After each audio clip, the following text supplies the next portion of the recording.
Okay.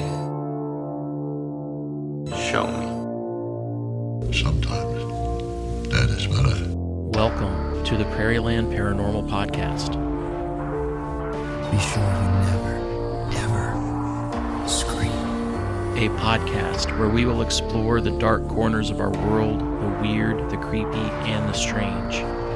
There are no accidents, no coincidences. I am your host, Eric Carrier. The boogeyman is real. And they mostly come at night. My co-host is Jessica Carrier. Knock, knock, wherever you are. Thank you for joining us for a journey into the unknown. Be one of us. Let's get started with today's show.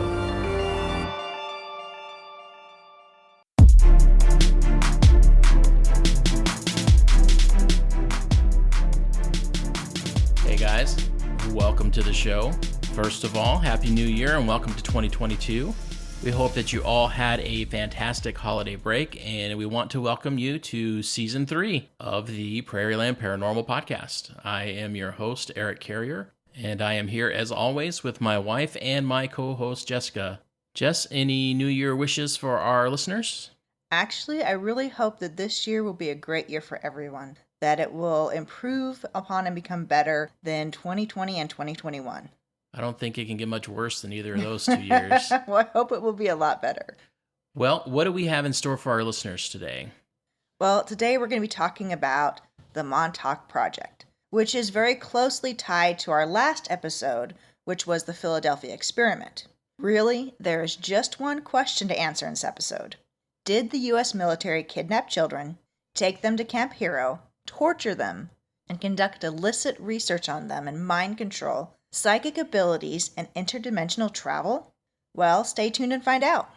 All right, I am excited for this episode, but first, we have to wade through all the self-promotion you probably hate, but we are required to do as content creators. Don't worry, we'll get through it quickly. If you are a new listener and you are here for the first time, welcome. If you have been around for a while, welcome back. We know that there are a lot of shows out there that are competing for your time, and we appreciate you giving that time to us. If you like what we're doing, please consider supporting the show. If you'd like to support the show, here are a few ways you can do that. First, please share and keep sharing the show. This is by far the most important thing you can do to help our show continue to grow. Next, please remember to keep voting for us each month in the Paranormal Top 25. This is sponsored by Paranormality Magazine, and you can vote for us at paranormalitymag.com. Another way that you can support the show is to check out our merch store, or leave a tip or review.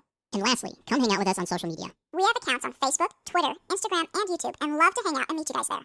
All of those accounts, our merch store, and our tip jar can be accessed through our website at prairielandparanormalpodcast.com.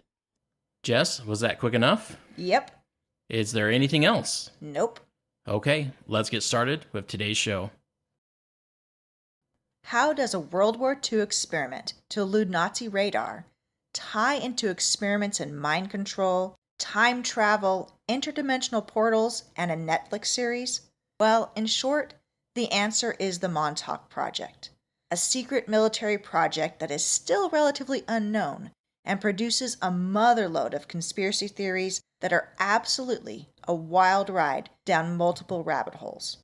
So how is it that the Montauk Project, which suggests that the U.S. military kidnapped children, took them to Camp Hero, a military installation on the far north of Long Island, tortured them, and conducted illicit and chilling research on them and mind control and psychic abilities, gone overlooked?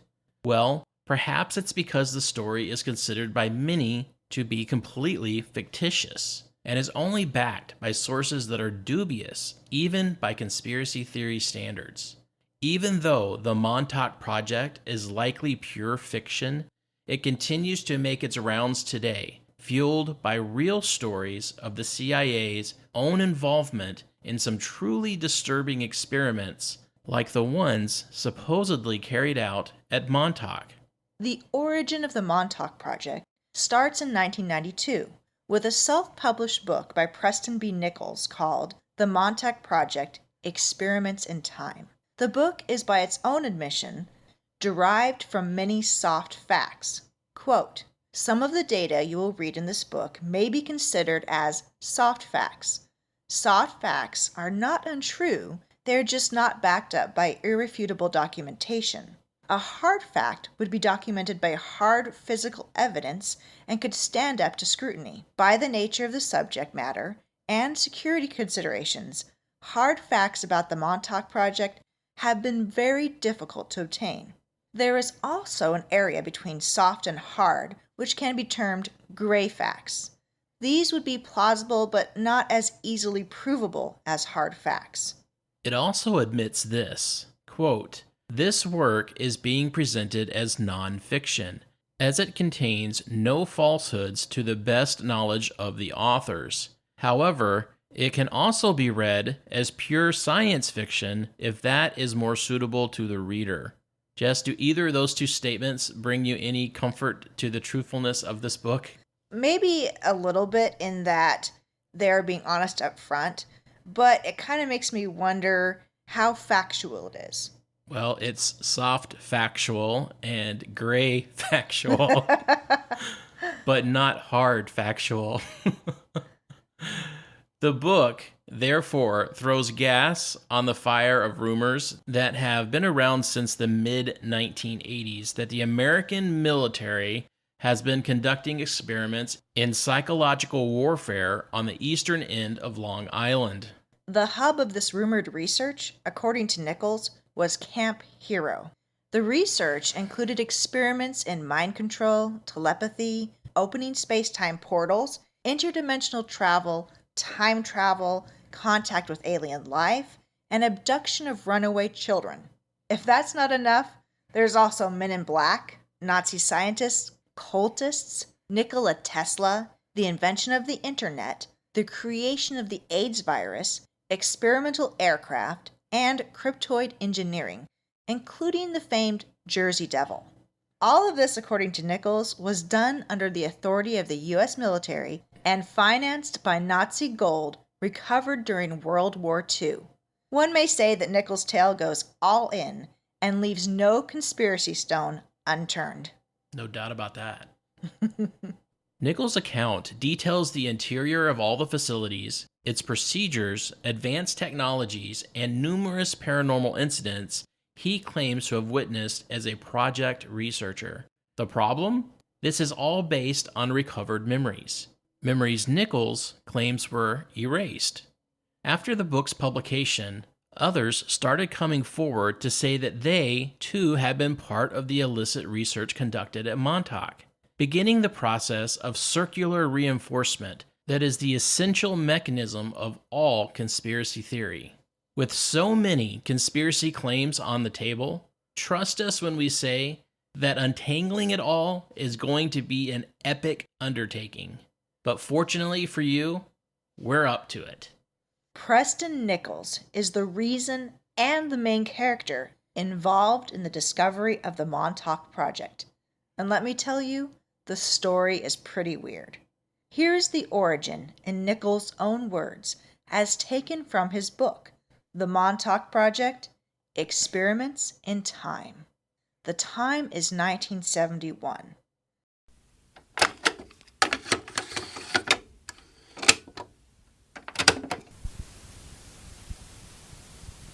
In 1971, I began working for BJM, a well-known defense contractor on Long Island. Through the years, I got a degree in electrical engineering and became a specialist in electromagnetic phenomena. Although I was not extraordinarily interested in the paranormal at that time, I had obtained a grant to study mental telepathy and to determine whether or not it existed. I sought to disprove it, but I was surprised to find out that it did, in fact, exist. I began my research and found out that telepathic communication operated on principles that are strikingly similar to that of radio waves. I had discovered a wave that could be termed a telepathic wave. In some respects, it behaved like a radio wave. I set out to get the characteristics of this telepathic wave. In 1974, Preston noticed that at a certain time every day, the psychics he worked with seemed to become blocked. In 1974, I noticed a peculiar phenomenon that was common to all of the psychics that I worked with. Every day, at the same hour, their minds would be jammed. They couldn't think effectively. Suspecting that the interference was caused by an electronic signal, I used my radio equipment and correlated what came on over the airwaves at the times the psychics were non-functional. Whenever a 410 to 420 megahertz cycle appeared on the air, they were jammed. When a 410 to 420 megahertz cycle was off, the psychics would open back up after about 20 minutes. It was obvious that this signal was greatly impeding the ability of my psychics. I decided to trace the signal. Placing a modified TV antenna on the roof of my car, I grabbed a VHF receiver and set out looking for the source of it. I tracked it right to Montauk Point. It was coming directly from a red and white radar antenna on the Air Force Base. At first, I thought that this signal might have been generated accidentally. I checked around and found out that the base was still active. Unfortunately, security was tight and the guards wouldn't give any useful information. They said that the radar was for a project run by the FAA. Questions about the antenna went unanswered, and unfortunately, I had hit a dead end. In 1984, Nichols was informed that the base was closed, and he decided to go and investigate the grounds. I continued my psychic research, but didn't get anywhere on the investigation of the Montauk antenna until 1984, when a friend of mine called. He told me the place was now abandoned, and I should go out there and check it out. I did. It was indeed abandoned, with debris strewn everywhere. The first things that caught my eye was the high voltage equipment. I was very interested, as it was a radio engineer's delight. I am a collector of ham gear and radio equipment, and I wanted to buy it. I figured it would be available cheap if I made the proper arrangement through the Surplus Disposal Agency in Michigan. After several weeks of research by the Surplus Disposal Agency, no one officially admitted to owning that equipment, and as far as they were concerned, the equipment was abandoned and I could go in and take whatever I wanted. I was given a piece of paper which appeared to be official and told to show it to anyone who might question my presence in the area. I was referred to the caretaker of the Montauk Air Force Base who would show me around. Things really started to get weird when he went to pick up the equipment with a psychic friend named Brian. A week or so later, I made the trip to Montauk with a fellow named Brian. Brian was a psychic who had helped me with my research. As we foraged around the base, we went in two different directions. I went into a building and saw a man who appeared to be homeless. He told me that he had been living in the building ever since the base was abandoned. He also said that there had been a big experiment a year earlier, and that everything had gone crazy. Apparently, he'd never gotten over it himself. In fact, the man recognized me, but I had no idea who he was or what he was talking about. He said he had been a technician at the base, and that he'd been AWOL. He had deserted the project just before the base had been abandoned. He spoke about a big beast appearing and frightening everyone away. He told me a lot about the technical details of the machinery and how things worked. He also said something that was very strange. He told me that he remembered me well. In fact, I had been his boss on the project. I left the man and found Brian. He was complaining that things weren't right and that he was feeling some very funny vibrations. I decided to ask him for a psychic reading right there. His reading was strangely similar to what the homeless man had just told me. He spoke of irregular weather patterns, mind control, and a vicious beast. He mentioned animals being affected and crashing through windows. Mind control was a main focus of Brian's reading. The reading was interesting, but we were there to cart out the equipment. Things continued to get eerie as Nichols kept getting recognized by people he didn't know. Because of this, and Brian's readings, he started an official investigation, which showed that lots of weird phenomena had been reported happening around the Montauk area. A few weeks later, I was surprised by a visitor who barged into my lab. He came straight to the lab, which was in back of the house. He claimed to know me and said that I had been his boss. He went on to explain many of the technical details of the Montauk Project. His story corroborated what psychics and the homeless man had told me. I didn't recognize him but listened to all he had to say. I was sure that something had gone on at the Montauk base, but I didn't know what. My personal involvement was evident, but I still didn't consider it very seriously. I was, however, puzzled by different people recognizing me. I had to make it my business to investigate Montauk, So, I went out and camped on the beach for a week or so. I went to bars and asked the locals for stories about the base. I talked to people on the beach, on the street, wherever I could find them. I asked all about the strange activities that were purported to have occurred. He continues. 6 different people said that it had snowed in the middle of August. There were listings of hurricane-force winds that came out of nowhere. Thunderstorms, lightning, and hail were also reported under unusual circumstances. They would appear when previously there had been no meteorological evidence to expect such. There were other unusual stories besides the weather. These included stories of animals coming into the town en masse, and sometimes crashing through the windows. By this time, I had taken different psychics out to the base. The stories confirmed what psychics had been able to determine through their own sensitivity. I finally got the idea to speak to the chief of police, who also informed me of strange happenings. For example, crimes would be committed in a 2-hour period. Then, all of a sudden, nothing. Keep in mind that Montauk is a very small town. After the quiet, another 2-hour period of crimes would occur. Teams were also reported to suddenly group in mass for 2 hours, then mysteriously separate and go their own ways. The chief couldn't account for it, but his statements lined up perfectly with what the psychics had indicated about mind control experiments. Jess, I'd have to say that, the animals coming into town and busting through windows and the strange weather may be unusual in some way, but I'm not convinced that teens gathering for 2 hours and then mysteriously dissipating is something unusual. Well, having teenagers, we kind of know that's not unusual. In November of 1984, Nichols meets one of the other main characters of the Montauk Project story, Duncan Cameron. In November of '84, another man appeared at my lab door. His name was Duncan Cameron. He had a piece of audio equipment, and he wanted to know if I could help him with it. He quickly became absorbed in the group of psychics I had working with me at the time. Duncan showed a keen aptitude for such work and was extremely enthusiastic.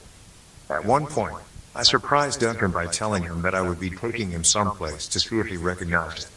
I drove him to the Montauk Air Force Base. He not only recognized it, he told me what the purpose was for each of the various buildings.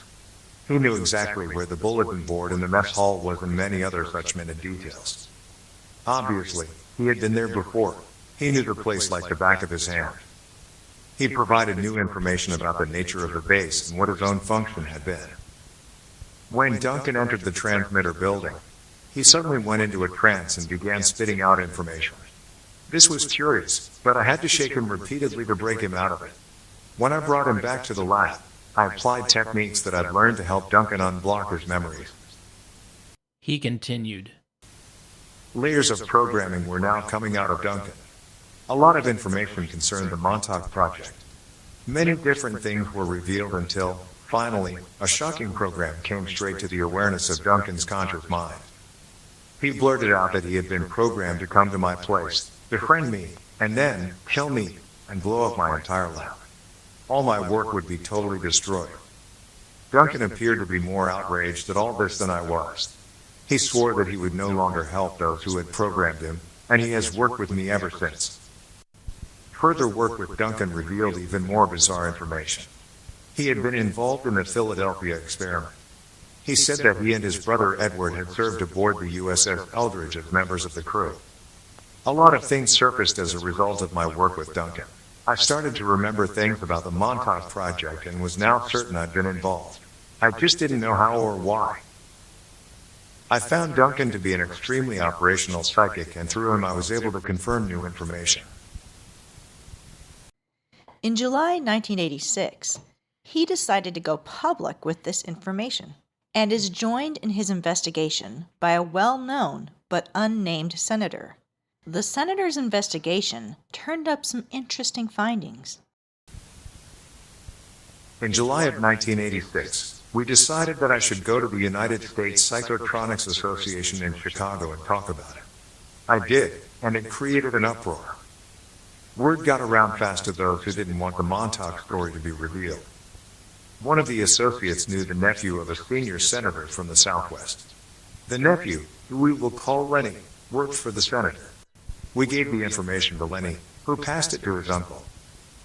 This information included pictures of the orders given to the different military personnel, which we had found strewn about the base. The senator did a personal investigation and verified that military technicians had in fact been assigned to the base. The senator also discovered that the base was decommissioned, derelict, and mothballed since 1969. Having served his country as an Air Force general, he was particularly interested to know why Air Force personnel were working on a derelict base, and where did the money come from to open up the base and run it. When the senator completed his investigation, he couldn't find any trace of government funding, no appropriations, no oversight committees, and no payments. Nichols' investigation led him to believe that he was living in two separate time tracks, and in 1989, he decided to start investigating his own employer, which he suspected to be involved somehow. My memory improved while working with Duncan, and I eventually realized that I must have been existing on two separate time tracks. As bizarre as it may sound, it was the only sensible explanation under the circumstances. It was now 1989. I started to roam around the plant at BJM, where I was still working. I would talk to different people and dredge up what information I could without trying to appear suspicious. I would also walk around and just sense my own personal gut reaction to the different places in the plant. I became particularly irritated when I would come to a certain room. My innards would just churn. I sensed very strongly that there was something in that room that was disturbing me. I had to investigate it.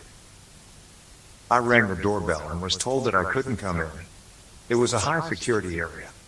Reportedly, only 10 people at the plant had the proper clearance to be in that room. I found that virtually no one knew anything about it. Finally, I did find two people who'd been in there, but they said they couldn't tell me anything.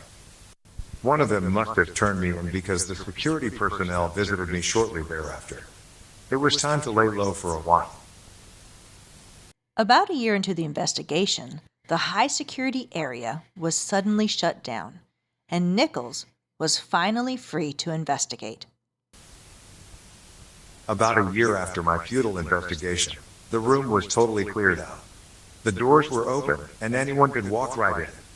It was obvious that there had been all sorts of equipment. Dirt markings revealed that 4 round things had stood on the floor. I presumed they were coil structures. It was clear that there had been a console. There was also a huge power line that still ran into the room. The entire place gave me the creeps. Then, strange wounds and bandages started to appear on Nichols' hands. There was a period when, all of a sudden, a Band-Aid would appear on my hand. It hadn't been there 15 minutes ago. I couldn't remember putting it on. This happened more than a few times. One day, I had been sitting at my desk and my hand suddenly started to ache. The back of the hand was sore, and there was a Band-Aid on it. I absolutely knew that I had not put that Band-Aid on, nor had I had it put on. I became very suspicious. I got up and went down to the nurse. I said to her, "This may sound wacky, but was I in here for a Band-Aid?" "No, you weren't in here," she told me. I asked her where I'd gotten it, and she said, "You must have gotten it from one of the first aid kits. Don't you remember?"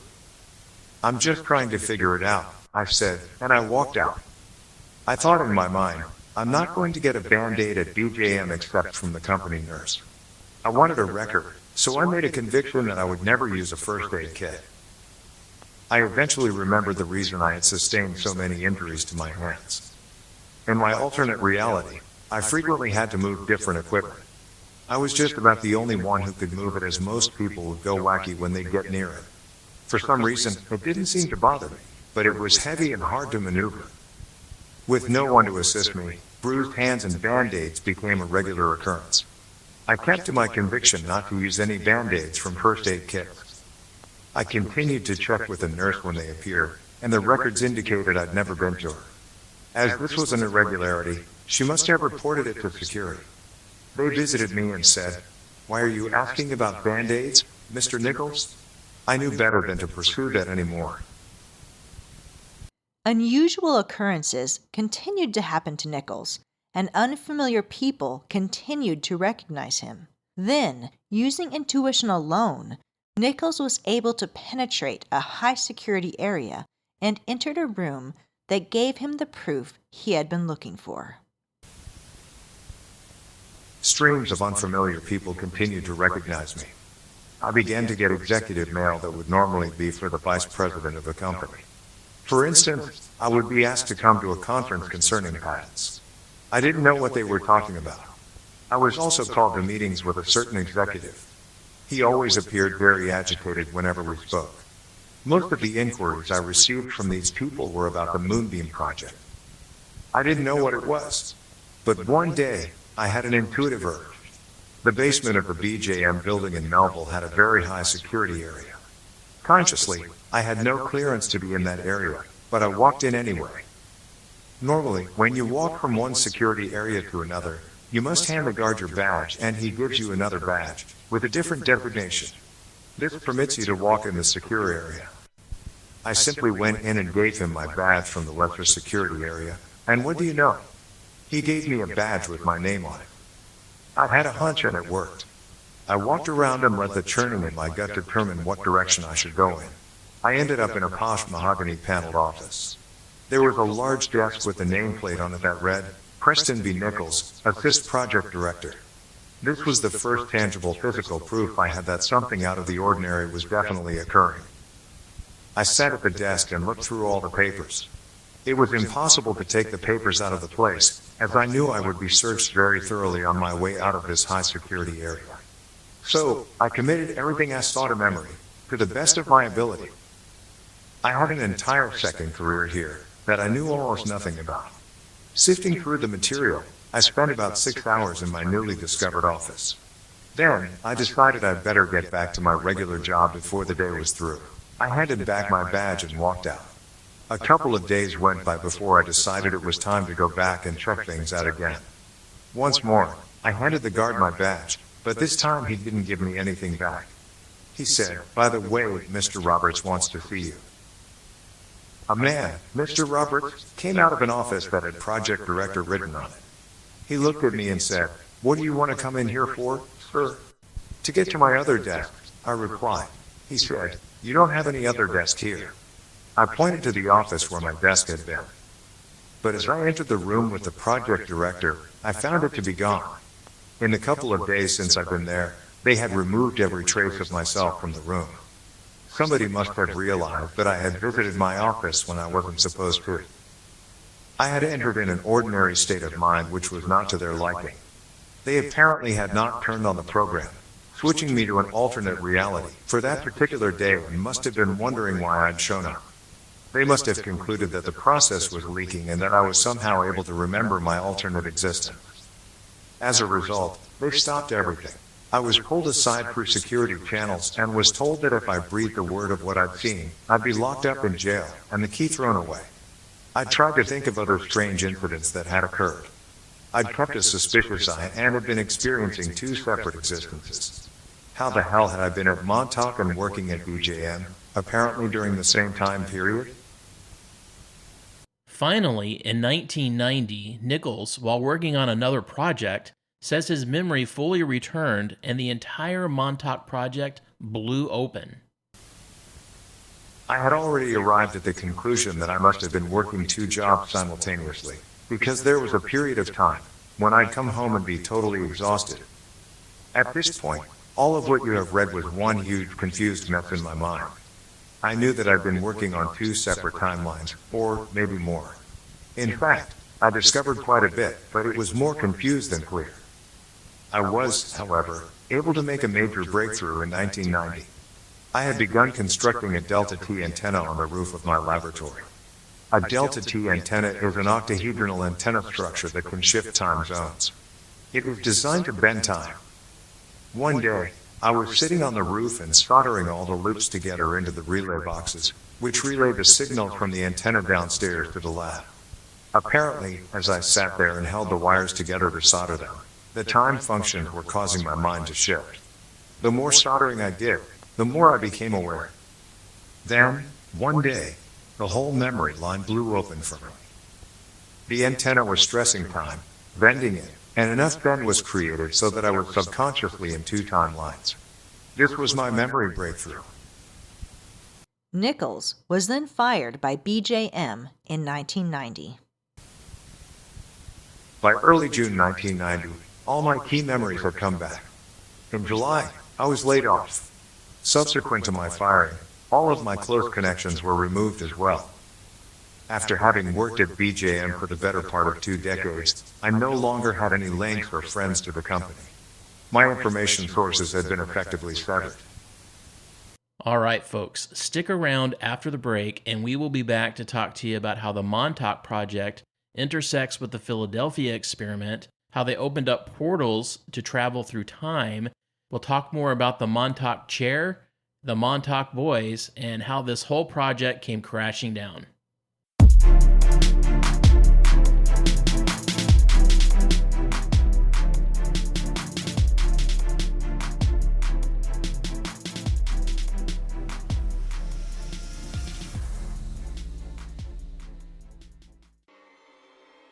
How many greys do you think you've killed over the years? 19 pretty much for sure. Because that day, even though I was a kid, I knew for a fact that what we had just witnessed wasn't human. The only way that I could describe it was that there was a shadow stood there. And I believe that it's potentially, I'm not saying 100% definitely, but potentially a real abduction caught on video camera. Join Ash and me every Tuesday as we explore some of the lesser known but fascinating unusual stories from our unknown world.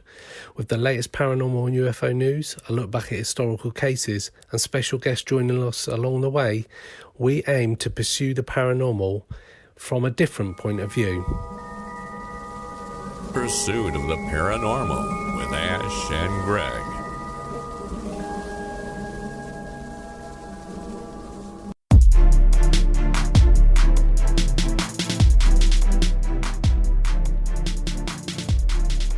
All right, folks, welcome back. Let's start the second part of our show here with discussing how the Montauk Project and the Philadelphia experiment are intertwined. We talked about the Philadelphia experiment and covered it in detail in episode 41. So for a full detailed story of the Philadelphia experiment, please refer back to that episode. For the purposes of this show, Jessica, can you give just a brief summary of the Philadelphia experiment? Yeah, you may remember that the U.S. military successfully rendered the USS Eldridge invisible, not only to radar, but completely invisible to the naked eye.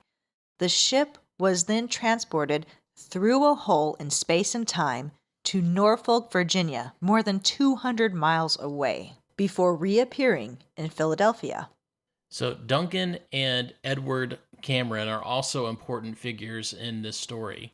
And so is Al Bilik. You may remember that Al Bilik in 1988 watched a movie called The Philadelphia Experiment that was actually produced and came out in 1984 to be struck with this overwhelming feeling of deja vu and that he somehow had some involvement in this experiment. So, like Nichols, he used some New Age therapies and some regression hypnosis to try to restore some of his repressed memories.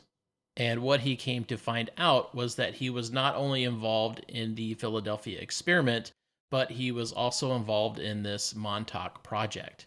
One of these repressed memories that Bilik recovered was his true identity, which he believed to be Edward Cameron, the brother of Duncan Cameron. They were both crew members on the USS Eldridge in 1943, and they actively took part in the Philadelphia experiment. After reclaiming his memories, Bilik started to share his story at MUFON conferences and ended up meeting Preston Nichols and starting a friendship sometime around 1970. Bilik claims that he worked with Nichols on a project called the Montauk Chair, which was a mind-reading device that was central to the entire Montauk Project. Bilik, like Nichols, also believed that after this project, his memories had been wiped by the government. Jess, share a little bit more information about the Montauk Chair. Yeah, the Montauk Chair, according to Nichols, basically enhanced psychic powers using electromagnetism. A person would sit in this chair and that usually ended up being Duncan Cameron, who had some significant psychic abilities, including the ability to manifest physical objects with his mind using this device. Some of the other things they were able to do with this chair were to conduct mind control experiments and even open portals through space and time. Sounds like a pretty powerful chair. Yeah, I want one of those. This doesn't sound like a standard lazy boy. Where exactly do you pick up one of these chairs? I don't think Lowe's has one. Definitely not. Nichols actually describes the very first experiment that they did with the chair that was called the seeing eye. This is also in his book. Nichols wrote this. The first experiment was called the seeing eye. With a lock of a person's hair or other appropriate object in his hand, Duncan could concentrate on the person and be able to see as if he was seeing through their eyes, hearing through their ears, and feeling through their body. He could actually see through other people anywhere on the planet. As far as the technology behind the chair, Nichols said it was put into action by ITT in the 1950s, but the overall development was a mystery. Although he does heavily suggest that it is alien. It is still a mystery how this technology was developed. It has been suggested that the research was aided by the Sirians, an alien race who come from the star system known as Sirius. This theory has the aliens providing the basic design and humans working it out from there. Once mind control was perfected, they moved on to using psychic powers to see if they could create physical items from thought alone. Apparently, Duncan was really good at this. Here's another quote from the book. At this point, they pulled out all the stops. They had the psychic Duncan Cameron concentrate on a solid object. And guess what happened? The solid object actually precipitated out of the ether. In his mind, he would concentrate on a solid object and it would appear somewhere on the base. Whenever Duncan would visualize, the transmitter would transmit the lattice or matrix for and build enough power to materialize whatever he was thinking of. Every single point to where he could witness to a particular spot on the base, at that spot an object would materialize. In other words, if he would hold an object in his hand and or visualize it would appear at the given spot. They actually had discovered pure creation out of thought with the use of the transmitter. Now, if you think that mind control, thought creation, and alien technology are the most shocking parts of this story, that's not true. Apparently, when they were able to start opening space and time portals, they needed people to send through them. So they went out into the community of Montauk and they started abducting young children and derelicts. Jessica, how do you feel about using children as guinea pigs? Let's just say I don't feel very good about that. These children were apparently all boys, and over time they became known as the Montauk Boys. They were snatched off of streets or even abducted from their homes. So needless to say, this project gets very sketchy very quickly. At least 2 people have claimed to have recovered traumatic memories of being Montauk Boys. One of those individuals is Stuart Swerdlow, who in 2017 came forward with his story. Yeah, Swerdlow told his story to The Sun, and he claimed that not only was he a victim and a Montauk boy, but he also was subjected to horrific abuse. Quote, "When the experiment started, they'd target expendable boys like orphans, runaways, or children of drug addicts, the kind of kids no one would really come looking for. The aim was to fracture your mind so they could program you. They would change the temperature from very hot to very cold, starve you, then overfeed you. I remember being beaten with a wooden pole, and they loved to hold your head under water until you nearly drowned. That was effective. It makes a person likely to listen to and obey their rescuer. They also used LSD to put our brains into an altered state." Swerdlow also alleged that he saw staffers sexually abusing children in an effort to mentally break them down. He also alleged that the Montauk Boys were sent through space and time portals to Mars and even back to biblical times. Here's another quote. "In the early days, as they were perfecting the coordinates, a lot of boys were simply lost. I still have nightmares about it today. I wasn't there when the Montauk Chair was shut off, but I felt it, like I'd suddenly been unplugged from electricity. Another person who has come forward claiming to be a Montauk boy is Joe Lofreno. Joe came forward with his story in 2020 and shared it with the New York Post.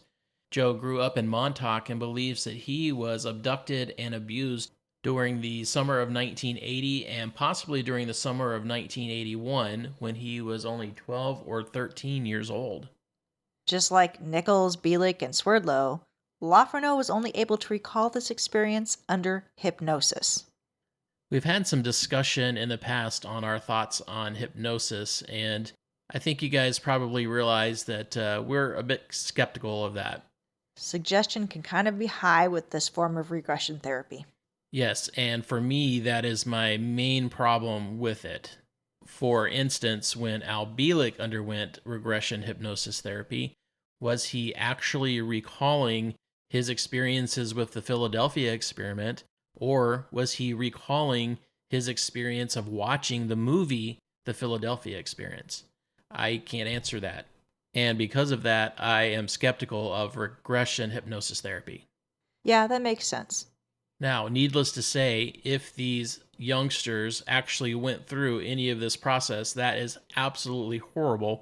And even though I don't like the idea of hypnosis regression therapy, I don't want to undermine these experiences that they may have experienced. Yes, it's terrible what possibly could have happened.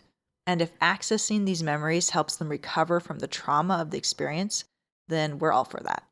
One of the interesting things about Lofreno's story is that he talks about a local boy that he remembers who rode around on a bike and was just kind of out there recruiting kids to come out to Montauk. And that matches very closely with Nichols' claims as well. Lofreno shared in his interview that a local boy no one knew very well invited him to bike out to the base where two men were waiting. The men, dressed in civilian clothes, ushered the boys into a sunken house on the base and later brought them underground through Battery 113, one of the sealed gunneries left from World War II. Nichols says this in his book. In addition to the derelicts, the researchers also used kids for some reason. I'm not sure what exactly the purpose was, but there was one kid at Montauk who would go out and get other kids and bring them to the project. He was like a tractor beam. He lived in Montauk and would circulate around very effectively. Under hypnosis, Lofreno states that he remembers lying on a table with electrodes coming out of him. He says that there were up to 50 other kids there, and that he believes that some of them were even killed. He says, quote, "They analyzed us like animals." Lofreno's belief that some of the kids were killed is not too far off from Nichols' own report from his book. Nichols says that even some of these kids were sent into the future. Some kids returned home, some didn't.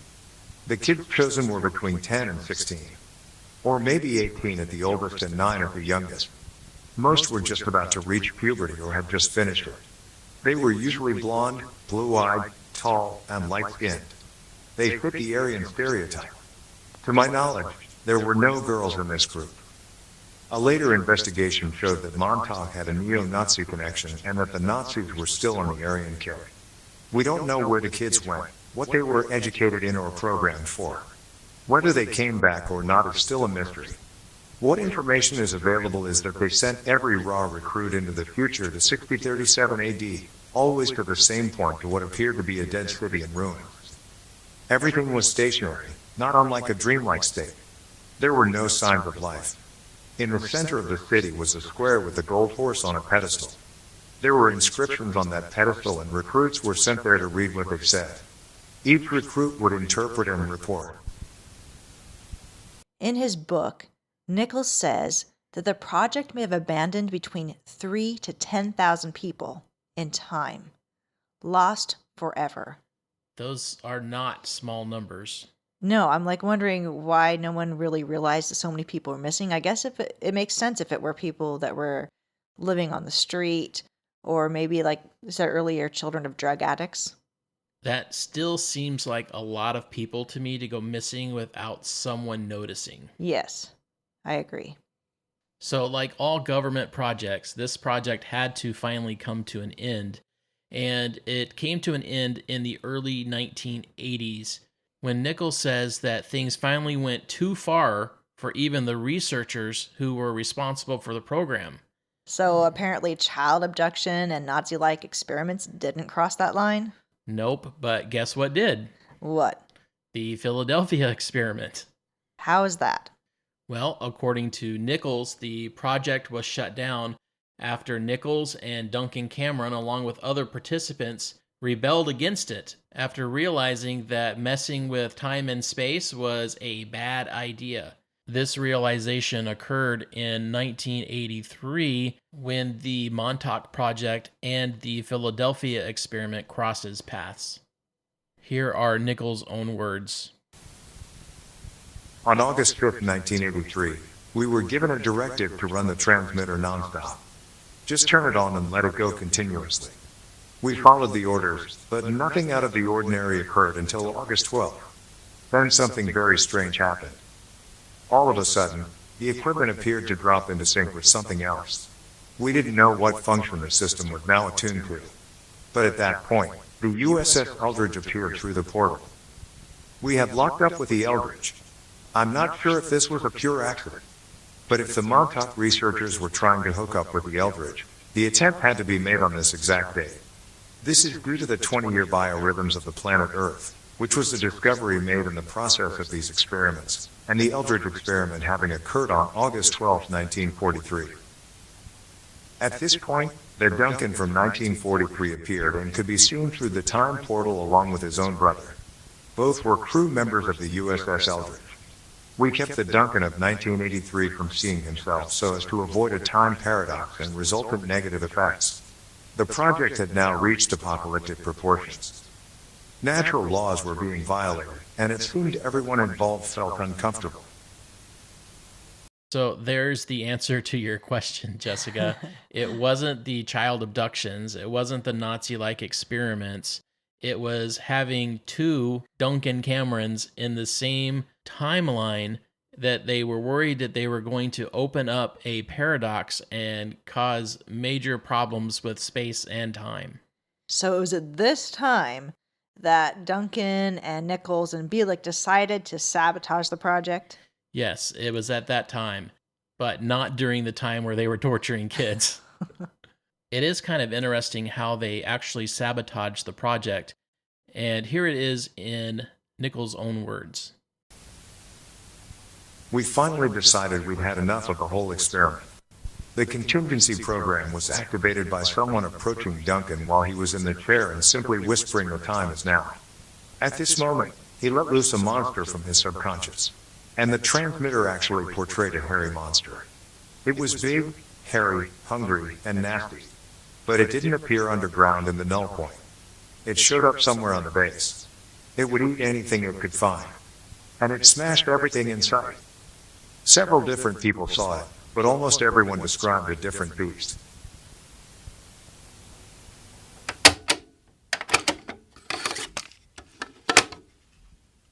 So while the beast was rampaging the base, Nichols destroyed all of the equipment, and this basically removed this creature from this existence and sent it back to its original dimension.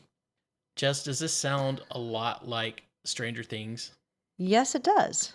Do you want to know why it sounds a lot like Stranger Things? Why is that? Because, like we talked about in episode 41, the Montauk Project was the primary source material for season 1.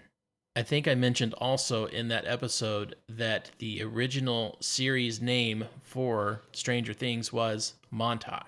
Yes, I remember you mentioning that. So, Jess, what do you think? Is the Montauk Project truth or fiction? You know, a lot of fiction has a basis in truth or some truth about it, and it almost sounds like some of this could be true, but then it just kind of crosses the line for me that is just really hard for me to believe. So the reason why a lot of this probably sounds true is because we know that our own government has been involved in some shady stuff. Yes. Especially when it comes to research. Yeah, things like MK Ultra, with LSD, and Project Stargate with the research that went into remote viewing, that shady things have happened and that our government has been behind some of these shady things. Yeah, so it's hard to decide when it comes to our government what is too much or what is too shady. When you are at the top of the chain and there's no ethics committee and no oversight, you can kind of do whatever you want to and get away with it, I guess. Which is exactly what our government has probably been doing for years and years and years. Now, when we say our government, we probably don't mean most of our government. We mean people who have gone beyond and are doing secretive things that most people don't know about. Yes, the so-called black projects. Yes. Mayor What's-His-Face is probably not behind this. And probably knows nothing about it. All right, folks. So tell us what you think. Is the Montauk Project true or is it fiction? We would love to hear what you have to say on the subject. So leave a comment. In conclusion, while some conspiracy theorists consider the Montauk Project story to be a fabrication, they aren't entirely convinced by the U.S. military's insistence that the Camp Hero and Air Force Station facilities were entirely above reproach either. Even locals, such as Paul Monty, say that there is no doubt stories have been embellished. But he doesn't doubt that things went on there in the Cold War years. Even today, the base is patrolled and watched. They obviously don't want people in there even now.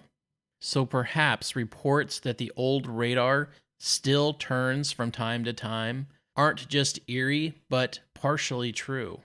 And perhaps it's too early to write off the Montauk Project and the Philadelphia experiment stories entirely as false. All right, folks, that is going to do it for us. We will see you next time. All right, folks, that is the end of this episode. We want to thank you for joining us and let you know that we appreciate you listening. If you have enjoyed the show, please consider subscribing through your favorite podcast player. You can also find us on social media, on Facebook, Twitter, Instagram, and YouTube. And if you would like to share an experience, be on the show, or submit a story, you can do that through our email at prairielandparanormalpodcast@gmail.com or through our website at www.prairielandparanormalpodcast.com. So, until next time, remember, don't be normal if you can be paranormal.